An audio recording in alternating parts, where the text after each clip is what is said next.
Добрый вечер. У эфире «Объектив» з навінамі па-беларуску і без цэнзуры. Для вас працуе Ольга Старасціна. І сёння ў нашым выданні. Лічбавыя тэхналогіі ад ЦВК. Здаеш менш, атрымліваеш больш.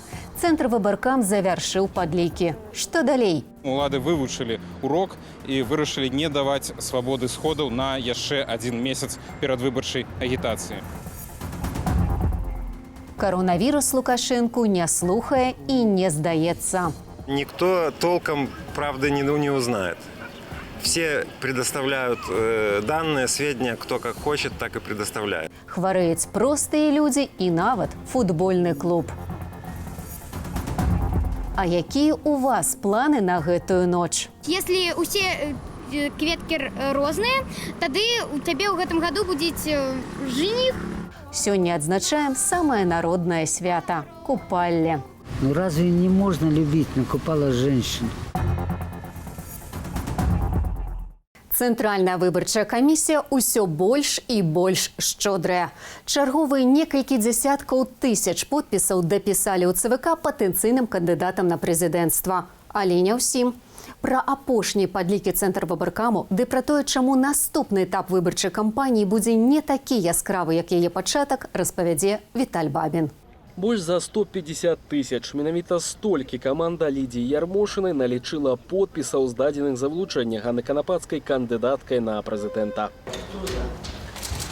Іншаму патэнцыйнаму кандыдату Сергею Чырачню налічылі амаль 150 тысяч подпісаў. Святлане Ціхановскай амаль 109,5 тысяч. Андрэю Дмітраеву больш за 110 тысячаў. Валерыю Цапкалу крыху больш за 158 тысяч подпісаў. У апошняга прынялі ў выніку толькі 75 тысяч. Былы кіраўнік парку высокіх тэхналогіяў ужо заявіў, што ў выпадку нерэгістрацыі кандыдатам ён мае іншыя сцэнары ўдзелу ў выбарчай кампаніі. Если условно говоря, остается там Светлана Тихановская и Бабарика в списке, а нас не оказывается в списке, то я, безусловно, буду агитировать за Светлану и за Виктора.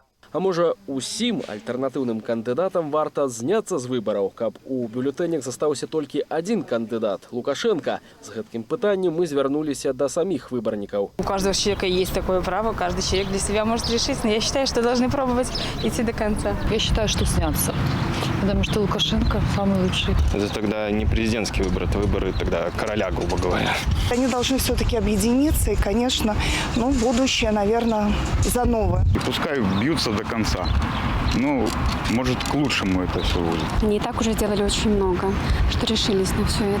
Аднак, калі ў спісе і з'явяцца альтэрнатыўныя кандыдаты, весці перадвыбарчую вулічную агітацыю за іх будзе не так і лёгка. Гэтак на 2-мільённую сталіцу з гэтай мэтай вылучылі толькі 6 месцаў, і ўсе яны ў парках і скверах, далёкіх ад цэнтру гораду. З рашэннем менскага гарвыканкаму не згодны адзін з патэнцыйных кандыдатаў Андрэй Дмітраеў, які вырашыў дабівацца ягонай адмены праз суд. Цягам некалькіх дзён мы пададзім скаргі па ўсёй Беларусі, бо мы, напрыклад, знайшлі, што нават ёсць гарады, дзе ўвогуле не вызначаны месцы для агітацыі. Напрыклад, вось Фаніполь, так? Там ёсць ад месца ў Дзяржынску, а калі ты хочаш паехаць у Вілейку, ці калі хочаш паехаць у Фаніполь, такіх месцаў ужо ўвогуле няма. Паводле прадстаўнікоў кампаніі праваабаронцы за свабодныя выбары, рэзкае абмежаванне месцаў для агітацыі, нават у параўнанні з мінулымі кампаніямі, сур'ёзна абмяжоўвае правы як патэнцыйных кандыдатаў, гэтак і выбарнікаў. Ці азначае гэта, што грамадская актыўнасць пойдзе на спад, а цікавасць самых беларусаў да выбараў упадзе? Нас чакаюць невялічкія перадвыбарчыя сходы, на якія, тым не менш, на сённяшнім узроўні палітызацыі сотні людзей прыйдуць. Але гэта не будуць шматтысячныя акцыі, якія былі, напрыклад, у 96-м ці ў 2010 годзе. Калі ж хтосьці з альтэрнатыўных кандыдатаў паспрабуе правесці масавы сход у невызначаным для гэтага месцы, улады, падкрэслівае эксперт, пусцяць у ход звыклы для такіх сітуацыяў сцэнар. Віталь Бабін, Белсат. Ланцуг салідарнасці быў такі доўгі, што дагэтуль працягваюцца суды над яго ўдзельнікамі. Судзяць і тых, хто выйшаў на вуліцу 3 ліпеня. Павялічыўся таксама спіс палітзняволеных. Праваабаронцы ўключылі ў яго яшчэ 2 сябраў ініцыятыўнай групы Віктара Бабарыкі. А следчы камітэт прызнаў пацярпелай Лідзію Ярмошыну. Падрабязнасці ў Юліі Лабанавай. Новопрызнаныя палітзняволеныя, каардынатар ініцыятыўнай групы Віктара Бабарыкі Дмітрый Карак, а таксама сябра ініцыятыўнай групы ды былая асабістая памочніца банкіра Аляна Карагачова. Цяпер спіс палітвязняў Беларусі налічвае 24 асобы. Шэраг пацярпелых ад палітычнага пераследу значна больше. Так уже традыцыйна склалася, в спіс включаем толькі тых, хто знаходзіцца ў следчых изоляторах или изоляторах часовага ўтрымання ў межах узбуджаных крымінальных спраў, тому что это доўгатэрміновая изоляция, больш 2 месяцаў, потому что 2 месяца мінімальны тэрмін следства. З пачатку выбарчай кампаніі праваабаронцы зафіксавалі больш за 600 выпадкаў затрыманняў. Больш за 100 асобаў зазналі адміністратыўныя арышты. Пераслед працягваецца. Гэтак сёння адміністратыўны працэс міліцыя распачала ў дачыненні каардынатара ініцыятыўнай групы Святланы Ціханаўскай у Віцебску Владзіміра Кійко. Удзень мужчына пайшоў у аддзяленне, каб даць паказанні, ды не вярнуўся.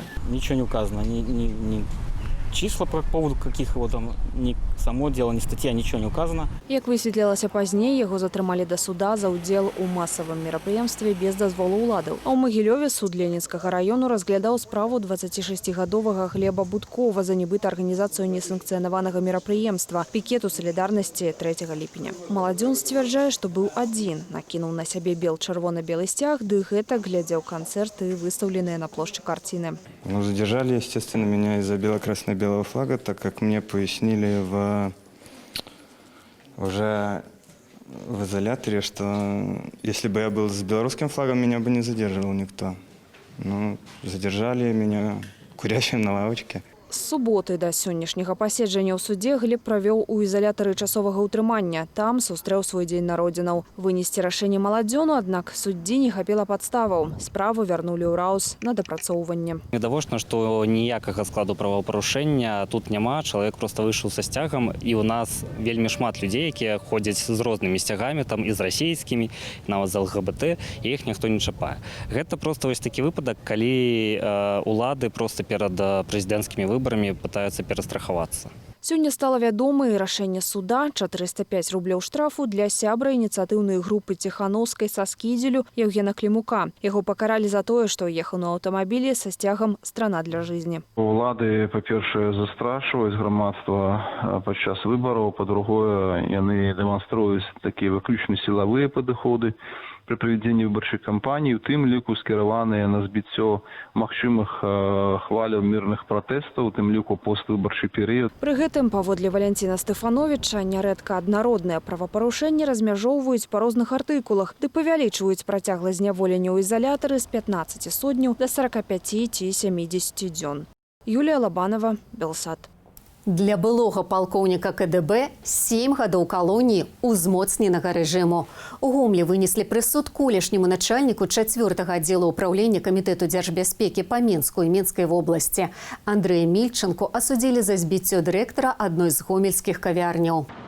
Дзеянні Мільчанкі суд кваліфікаваў як наўмыснае нанясенне цяжкіх цялесных пашкоджанняў. Апрача таго, што 7 гадоў ён правядзе ў калоніі, былы спецслужбовец мае выплаціць пацярпеламу 45 000 рублёў кампенсацыі. Да таго ж Мільчанку пазбавілі звання палкоўніка.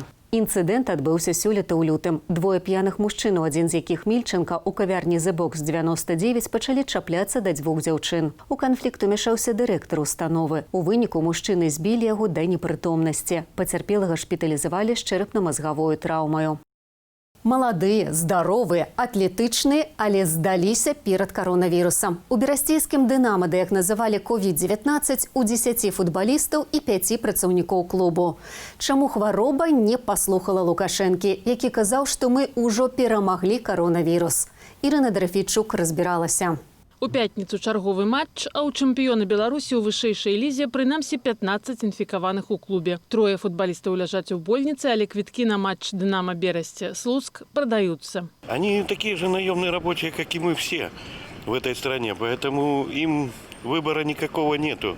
Сказали играть, они играют. Вынік того, что у нас працягваўся чемпионат, что нема никакого ни карантина, никаких обмежеваний. Это не самая необходимая вещь в нашей стране. Это футбольный матч, либо какие-то другие спортивные мероприятия массовые. Коли это доказано тестами, Тады, ну що ж, не треба було на карантин раней уходить. Інфармацыя, што ў камандзе «Дынама Берасці» ёсць хворыя, з'явілася паўтыдня таму. І толькі пасля гульні са смалявічамі спартоўцам зрабілі тэсты. Каронавірус зафіксавалі і ў Гарадзеі. Паводле прэсболу інфекцыя пацвердзілася ў 3 футбалістаў клубу. Футбольны чэмпіянат Беларусі не спыняўся тады, калі ва ўсім свеце спартовыя спаборніцтвы адмянялі ці пераносілі праз пандэмію. Ідзе ігнараванне ўвогуле такой з'явы, такой хваробы, хутчэй гэта такой самотек, можно сказать, политика на обнищение, скажем, то есть застаются, выживают мощнейшие. Никто толком правды не узнает.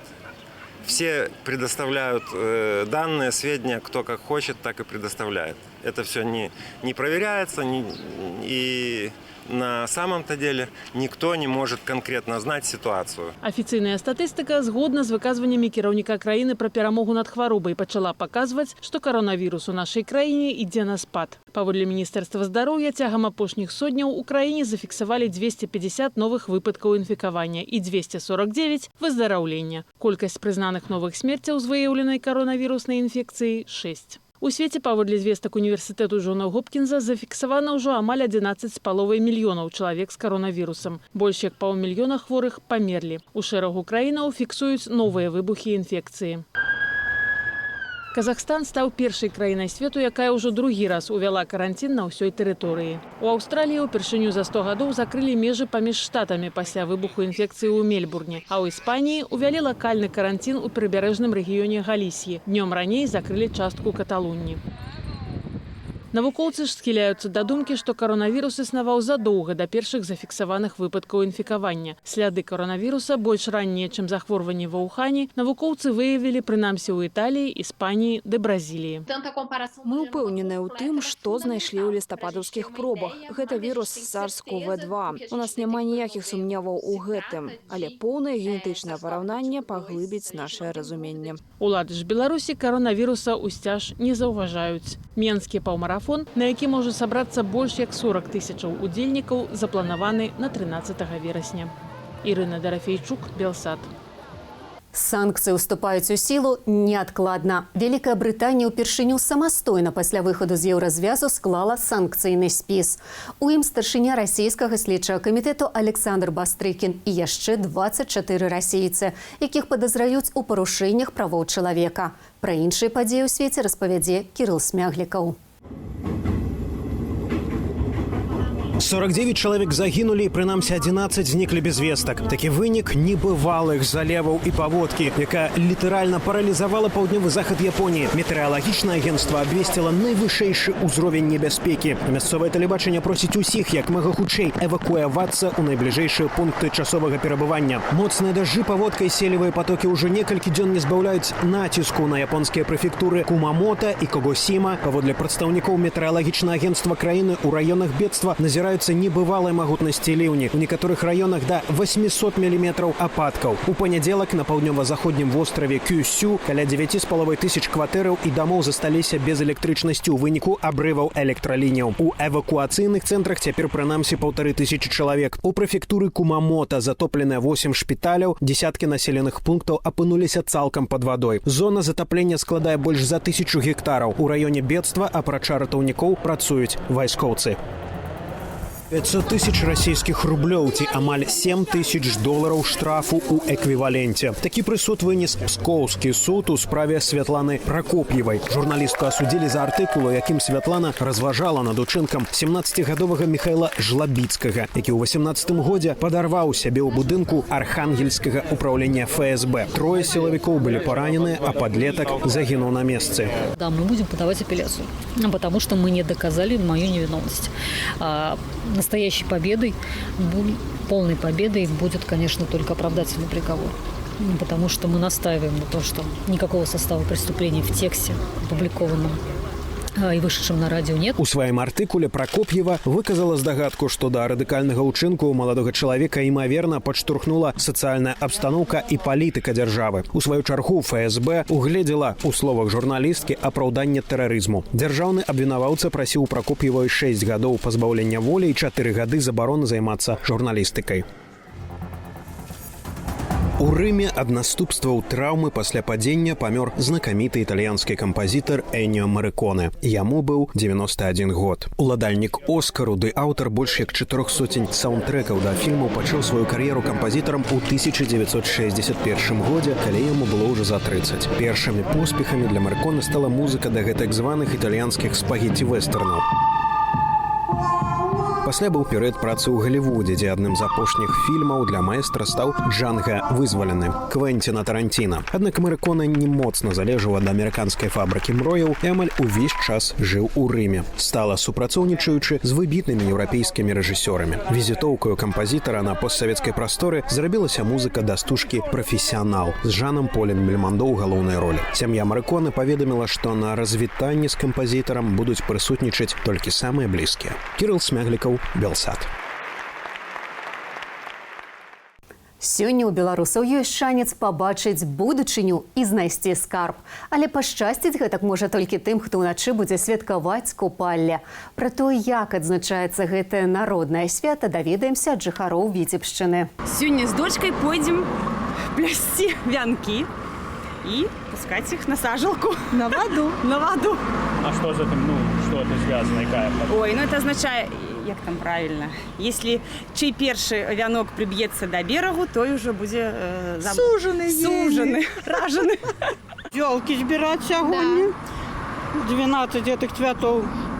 На поле, калі темно будет, и ложить под подушку. Калі причинаешься, тады глядишь, если усе кветки розные, тады у тебя в этом году будет жених. Палим костры, плетут венки. Я сама Яновна, мне самой плетут венок. Ну и так собираемся, ищем папороть кветку. Удалось изнайти? Нет, еще не удалось. Спевание обрядовых песен, танцы, шукание папороть кветки.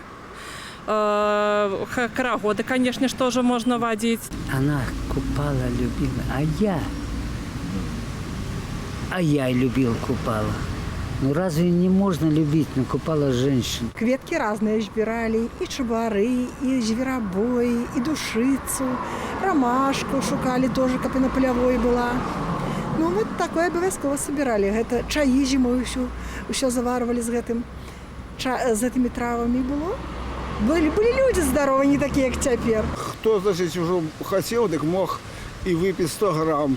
Значит, пьяных не было. Это, знаете, что бутылку брали обычно на 6 человек. Сегодня Ян, завтра Иван. Сегодня Ян, завтра Иван. Девки, зёлки сбирали.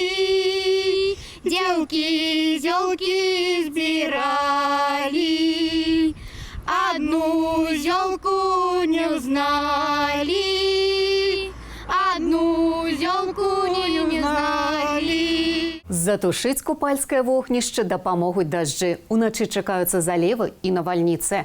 А якім будзе надвор'е ў дзень, пабачым праз момант на нашай мапе. На сёння гэта ўся інфармацыя. Калі мала, заходзьце на нашу старонку ў інтэрнэце. А я развітваюся з гаспадарствам. Прыемнага вам вечара. Беражыце сябе.